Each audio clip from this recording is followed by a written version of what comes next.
My mother's annual Christmas dinner had always been more of a performance than a family gathering. The crystal chandelier casting its golden glow over the mahogany dining table, the fine china plates perfectly arranged, the expensive wine poured into delicate glasses. It was all part of her carefully orchestrated show of family perfection.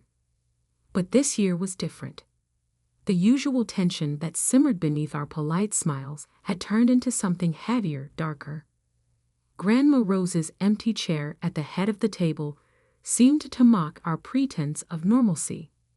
"Sarah, darling, how's the hospital?" My mother's voice carried that familiar note of pride as she addressed my older sister. "I heard you're being considered for chief of surgery." I took a slow sip of water, already knowing what would come next. Sarah's achievements had always been the centerpiece of these family dinners, each accomplishment displayed like another jewel in my mother's crown. "Actually, Mom," Sarah's perfectly manicured fingers tapped against her wine glass, her engagement ring catching the light. "I got the position last week. Youngest chief of surgery in the hospital's history." The table erupted in congratulations. My father beamed, my mother dabbed at her eyes with an embroidered napkin, and my younger brother Michael, the successful corporate lawyer, raised his glass in a toast. "To Sarah," he announced, continuing the Bennett family legacy of excellence. I stared down at my untouched dinner, fighting the urge to point out that saving their struggling investment firm last year through my anonymous consulting work was also quite an achievement. But they didn't know about that, just like they didn't know about my thriving international business consultancy or the fact that I'd helped 3 Fortune 500 companies avoid bankruptcy in the past year. No, to them, I was still just Olivia, the disappointment, the black sheep who'd refused to follow the prescribed path of medicine or law, the daughter who'd walked away from a promising position at their investment firm to start her own business. "And what about you, Olivia?" My mother's voice cut through my thoughts. "Still doing that. What do you call it? Freelance work?" The way she said freelance made it sound like I was selling handmade crafts at local fairs, rather than running a multi-million-dollar consultancy. "I'm doing fine, Mother." I kept my voice neutral, years of practice helping me maintain my composure. "Fine." Sarah's perfectly plucked eyebrows rose. "At your age, you should be more than just fine. Remember when you left the firm? Dad gave you such a wonderful opportunity, and you just threw it away." I remembered that day clearly.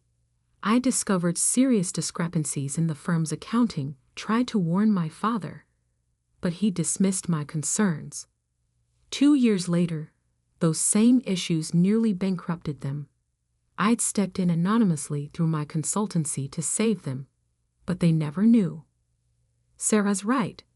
My mother sighed dramatically. "If only you'd listened to us, you could have had a real career by now. Instead," she gestured vaguely at me, as if my entire existence was somehow lacking. Speaking of real careers, Michael chimed in, straightening his designer tie. "My firm just landed the Maxwell account. $3 billion in assets." He smirked in my direction. "But I suppose that's a bit beyond your scope, sis. How's your little consulting thing going?" I thought about the confidential documents sitting in my home office, papers showing that the Maxwell account was actually being managed by my company, with Michael's firm handling only the basic legal work. But again, they didn't know that. "It's going well enough," I replied softly, cutting into my salmon with deliberate precision. "Well enough to afford that dress." Sarah's eyes flicked over my simple black sheath dress. "I could take you shopping sometime. I know some lovely consignment shops." My dress was actually a hand-tailored piece from a small Parisian atelier, costing more than Sarah's monthly salary. But they didn't need to know that either. "That's so thoughtful of you, Sarah," I murmured, fighting back a smile as I thought of the Channel bags gathering dust in my closet. The conversation drifted back to Sarah's accomplishments, Michael's cases, and my mother's social circle. I sat quietly, letting their words wash over me like background noise. My thoughts kept drifting to Grandma Rose, the only person in this family who'd ever really seen me. She passed away 3 months ago, but her last words to me still echoed in my mind. Patience, my dear. Sometimes the best revenge is letting them underestimate you until the perfect moment. The perfect moment was coming sooner than they knew. Tomorrow morning, the family would gather at Mr. Harrison's office for the reading of Grandma's will. They were all so certain about what would happen. The family estate split between Sarah and Michael, the vacation homes, the investment portfolios, all divided between the successful siblings. But Grandma Rose had always been cleverer than anyone gave her credit for. She'd seen through the family's pretense, recognized their hollow achievements for what they were. Most importantly, she'd known exactly what I'd built, while they were all too busy looking down their noses at me.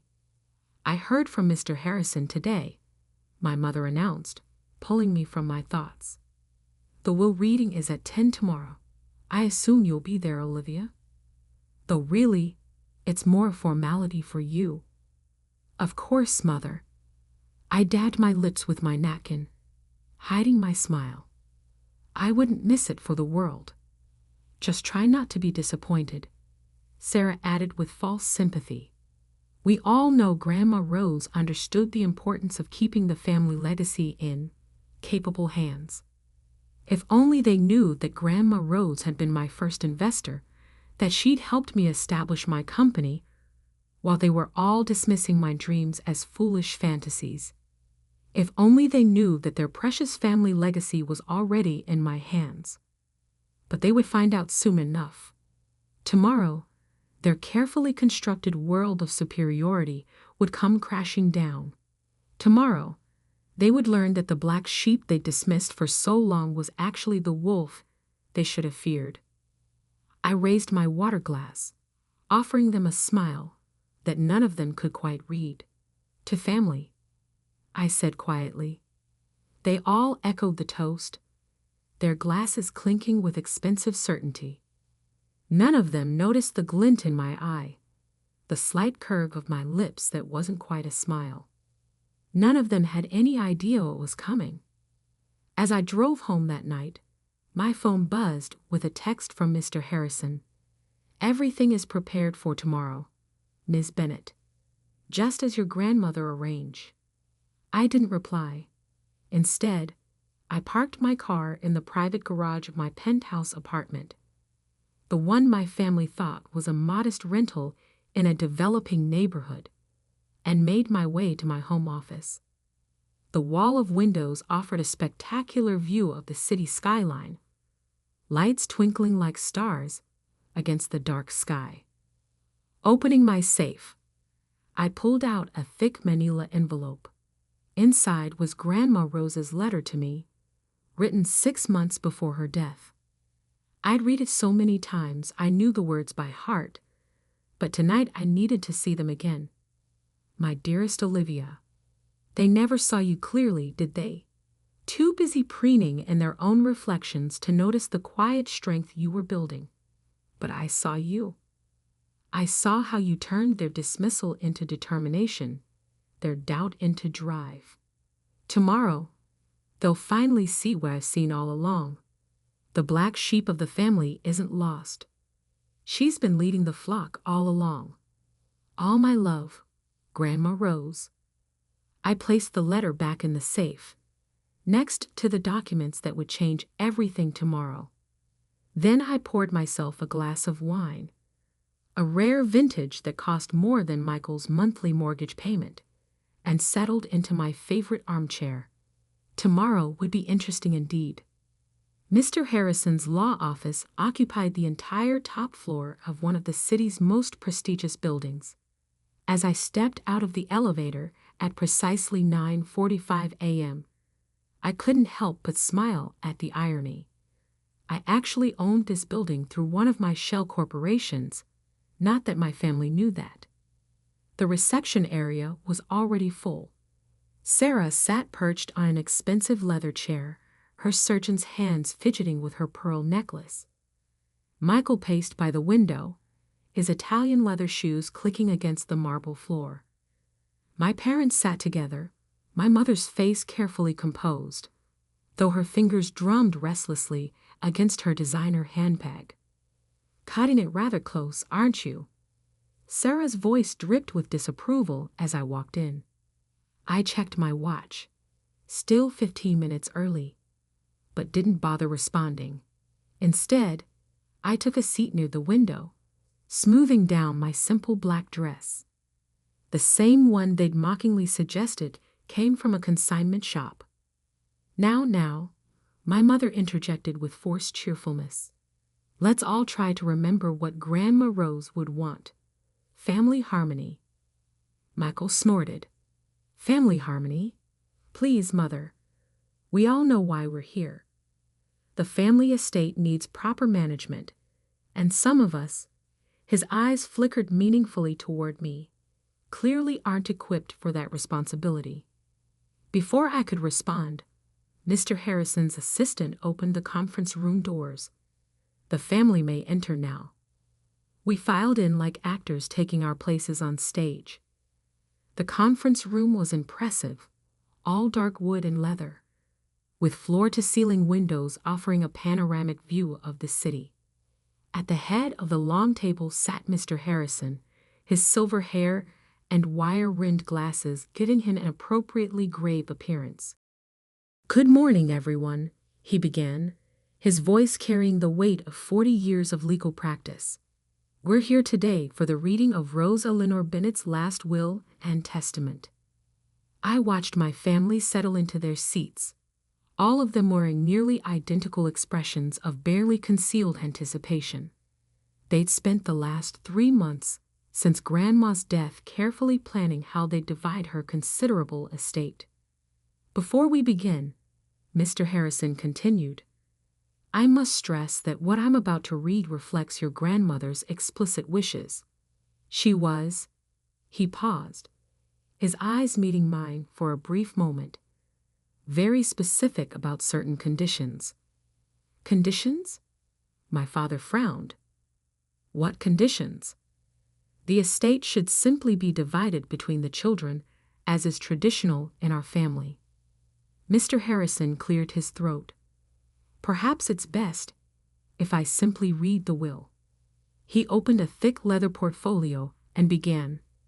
"I, Rose Eleanor Bennett, being of sound mind and body, declare this to be my last will and testament."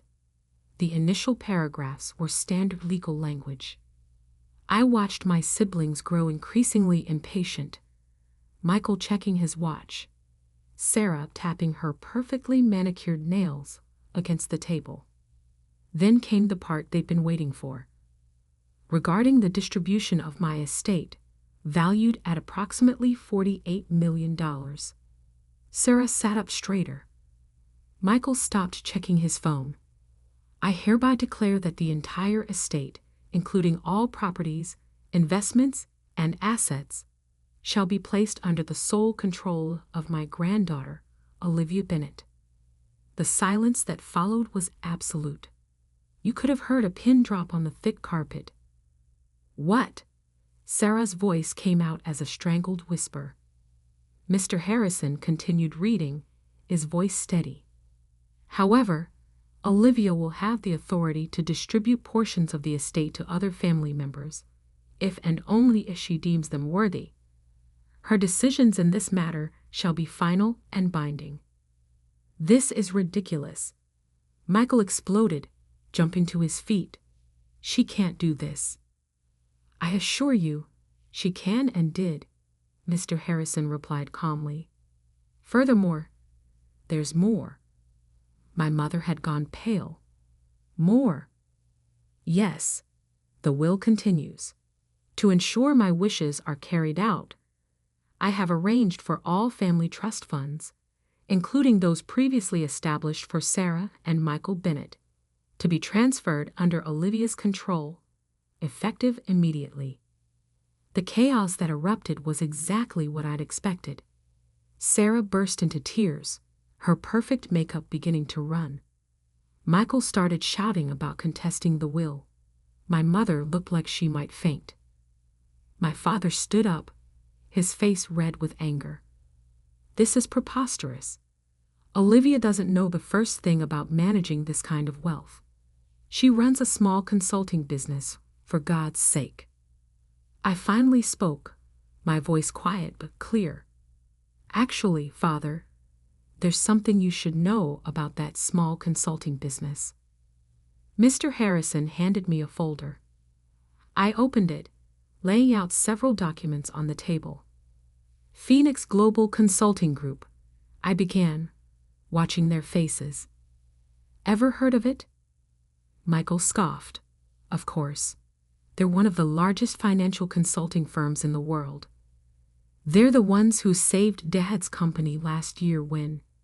His voice trailed off as realization began to dawn. When it was about to go bankrupt, I finished for him. Yes, I know. I'm the one who arranged that bailout. What are you talking about? Sarah demanded. I'm the founder and CEO of Phoenix Global, I said simply. Have been for the past 8 years. Grandma Rose was my first investor. The silence that followed was deafening. My mother's hand flew to her throat, clutching her pearls. My father had gone from red to white, all the blood draining from his face. That's impossible, Michael stammered. Phoenix Global is worth just over $3 billion.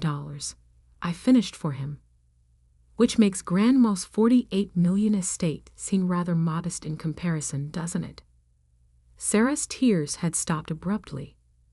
But you live in that small apartment. You wear these simple clothes.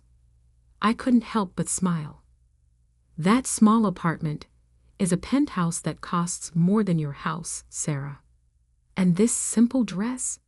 It's custom made by the same designer who refuses to sell to you because you were rude to his staff last year. Why? My mother whispered. Why didn't you tell us? Would you have believed me? I asked quietly. You were all so convinced I was a failure, so certain I couldn't succeed without following your prescribed path. It was easier to let you think what you wanted. And Grandma knew. My father's voice was barely audible. She knew everything. I confirmed. She watched all of you dismiss me, underestimate me, mock my choices, and she watched me build something far beyond what any of you have achieved. Mr. Harrison cleared his throat. There's one final part of the will I need to read. Everyone turned back to him, still shell-shocked. To my family, he read, I leave you with this lesson. True success isn't measured by titles or appearances, but by character and determination. I've watched you all pride yourselves on your achievements, while belittling the quiet ambition of my beloved Olivia. Today, you learn how wrong you've been. The black sheep of your family has become the shepherd of your flock. I stood up, gathering my papers. Mr. Harrison will provide you all with documents detailing the new financial arrangements. I suggest you review them carefully. Your trust funds will remain intact, but there will be conditions. Conditions? Michael's voice cracked. What conditions? I paused at the door, turning back to face my family. These people who had dismissed me for so long, who were now staring at me like they'd never seen me before. That's for me to decide, I said quietly. After all, I'm no longer the black sheep you can ignore. I'm the one holding the purse strings now. As I walked out of the conference room, I heard Sarah burst into fresh tears, Michael start swearing, and my mother call my name. But I didn't look back. In the elevator, I pulled out my phone and opened my banking app. A new notification popped up. Trust fund transfers complete. Everything had changed. But this wasn't about revenge. It was about justice. About finally being seen for who I really was. Grandma Rose would have been proud. The next few weeks were exactly what I'd expected. A storm of desperate attempts to regain control. My phone buzzed constantly with messages from family members, each one more manipulative than the last. From Sarah, "Olivia, we need to talk. I know we've had our differences, but we're still sisters. You can't just cut us off like this." From Michael, "This is completely unfair. I have commitments, investments. I need access to my trust fund." From Mother, "Darling, please. What will people say? The country club is already buzzing with rumors. We need to present a united front." I read each message but didn't respond. Instead, I focused on my work, steering Phoenix Global through a major merger while simultaneously restructuring my family's finances. It was during one of these late nights at the office that my assistant, Lisa, interrupted me. "Miss Bennett, your sister is here." I looked up from my computer screen. Through the glass walls of my corner office, I could see Sarah standing in the reception area. Gone was her usual air of superiority. She looked smaller somehow, uncertain in a way I'd never seen before. "Send her in." Sarah's eyes widened as she took in my office. The spectacular city view, the elegant furnishings, the clear symbols of power and success she'd never imagined I possessed. "This is quite something," she managed, sinking into one of the leather chairs across from my desk. "What do you want, Sarah?" She flinched at my directness. "I've been doing a lot of thinking since the will reading, about how we treated you, about all the things we never knew." "You mean all the things you never bothered to ask about," I corrected quietly. "Yes," she whispered. "That too." She took a deep breath. "The hospital board is reviewing my position as chief of surgery. Apparently, some questions have been raised about certain decisions I made." I nodded. I knew all about those decisions, the corners she'd cut, the favors she'd called in, the qualified candidates she'd pushed aside to secure her position. "And you're here because?" "Because I need your help," she admitted, her voice cracking. "Not just with money, but with everything. I've built my whole life on appearances, on what Mother and Father expected. I don't know who I am without that." I studied my sister's face, seeing for the first time the cracks in her perfect facade. "Do you know why Grandma Rose invested in my company?" Sarah shook her head. "Because I showed her a real business plan. Not a name or a title or a designer outfit. Actual substance. She taught me that true success isn't about impressing others. It's about building something meaningful." Tears started rolling down Sarah's cheeks, smearing her expensive mascara. "I never knew her like you did I? I was too busy trying to be perfect." "No," I agreed. "You didn't." I opened my drawer and pulled out a folder. "This contains two things. First, a complete audit of your decisions at the hospital. Second, a plan to correct those mistakes, ethically and legally." Her hands trembled as she took the folder. "Why would you help me after everything?"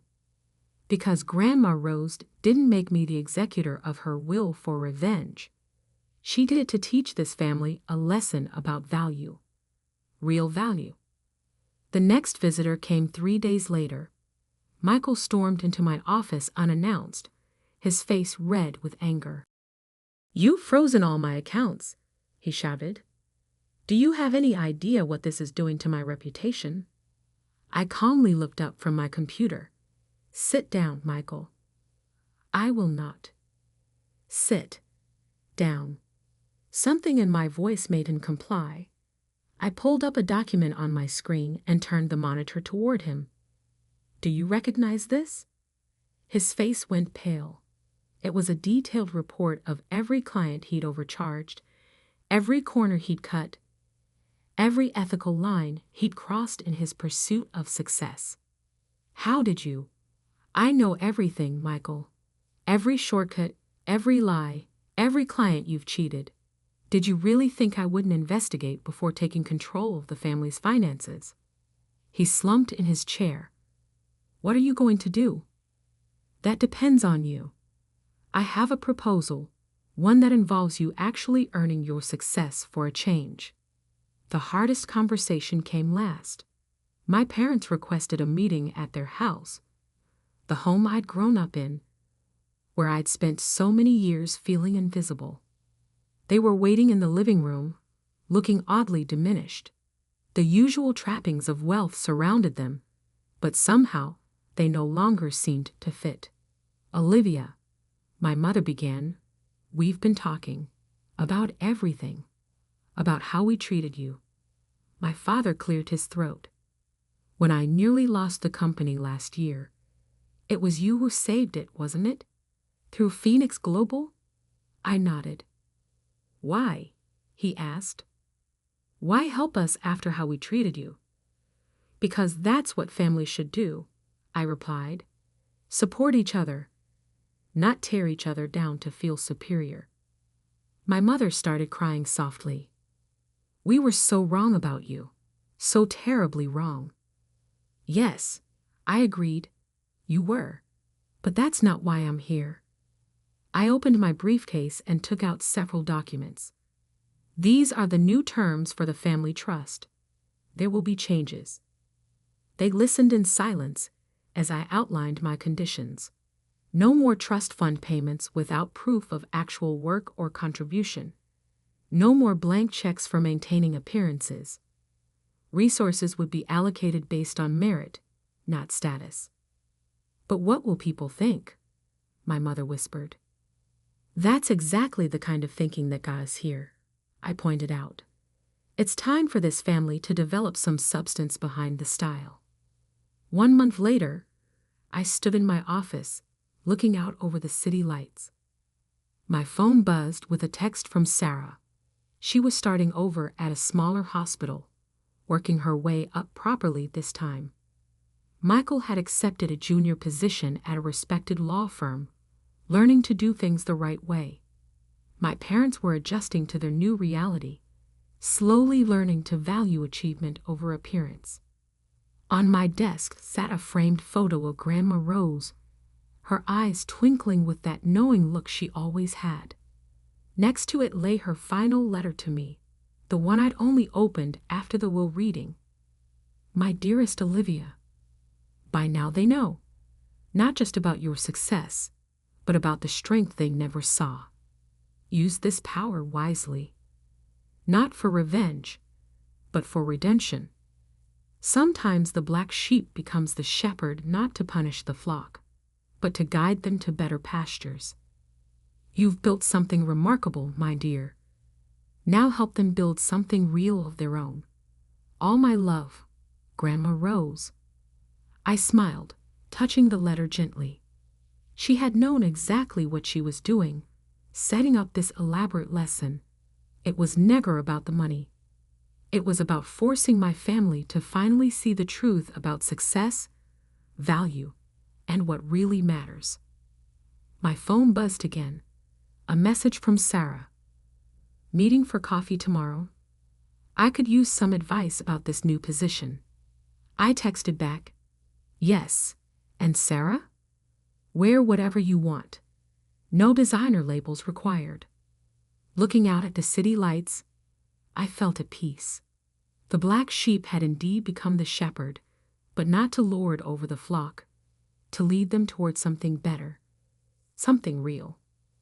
Grandma Rose would have liked that.